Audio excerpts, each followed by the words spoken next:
ලාදලු පෝපත් සෙමින් සැලෙනසේ යශෝදරාදේ NNW on the beat. වාවන් ඇරිතන රහසේ හැඩුවා පෙර සංසාරේ ඒ සංසාර කුල යුවතිය කියාය පිරිසිදු බෝසත් කුමරුගෙන හන කිසි කෙනෙක්ම දුටු බුදු වෙන්න පෙර හැම ආත්මිකම හමු වුණු අය යුතුම් ලන්ද යසෝදරා ලෙස පිදුම් ලැබුව මව කියාය රාහුලට උතුම් වුණ දියණිය කිය සුන්දර අමිත දෙවිට ලද බිරිඳයි බෝසත් කුමරුගේ හැම සසරෙම ගුණ මහිමිට ළඟින් තියනවත් කත නැත හරයදි සිද්ධුහත් ගිහිගේ මහ රැක තෙතුනා ශෝකයේ නැගේ පිවිතුරු දැස බුදු වී වඩිදී අය දිගු කර දැත අන්න පුතේ වඩින්නේ සමිඳු පිය රාජ්‍ය දීපංකර බුදු සමයේ සොමිත්‍ර ඇවිලා කරන්න පැතුව ඇමි සංසාර චාරිකා ගෞතම බුදු වන තුරා ළඟින්ම රැදිවා සඳ කිඳුරු උම්මක වෙසන්දර තව ජාතකා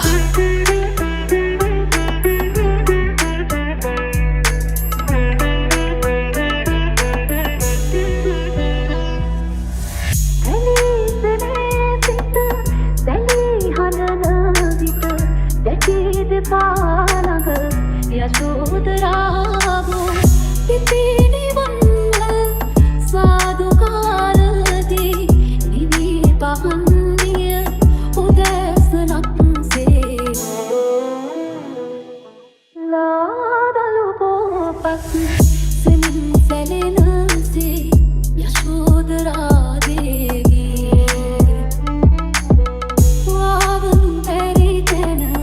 රහසේ හැඩුවා පෙර සංසාරේ ඇසුර මතක් වී සිදු හතුපති සමගම ඇගේ උපත සිදු වුණේ වසර මැද වෛශාඛ මාසක රණේ නබලන්ද පිළිමයක් බඳුරුවක මෙවන සිරිමත් බවක් නැති බෙවෙන ලන්දක අභිනිෂ්ක්‍මණය කරයක් දිවන්න වදුලේ තනිදිය අපුතු රාහුල රාජ මැදුරේ සිනහසේ මහිම කියන්න හද ගැඹුරේ ගත කළ තපස් ජීවිතය පිඹර මවුනේ බිම්බරුවක් මින්රුව අලංකාරයෙන් කිරි ඒ වචනෙට පිතිරුව වගේ ඇගේ කිරි ලෙන කුලේ ඉඳන් පහන් ඩැඹක් වෙලා සිටි හඬ සිපගත ශ්‍රීපදයන් මුල වැටි රජිනයක් සය අනුලක්ෂ කාන්තා පින්කන්ද පුදන්නේ උතුම් රාහුල මාතා කරන්න අපබෝධ දුක දුන්න සංගා ගිහි බව අතර භික්ෂු ලොවට යාත්‍රා පෙර බව භව ඇගේ නැකිසිම වරදා සංවරකමින් සිත කය වචන තිදොරා ගරු කළ අයට පව මොනිදු භගවා වෙලා භික්ෂුණියක් ලැබුවා අබව අරහා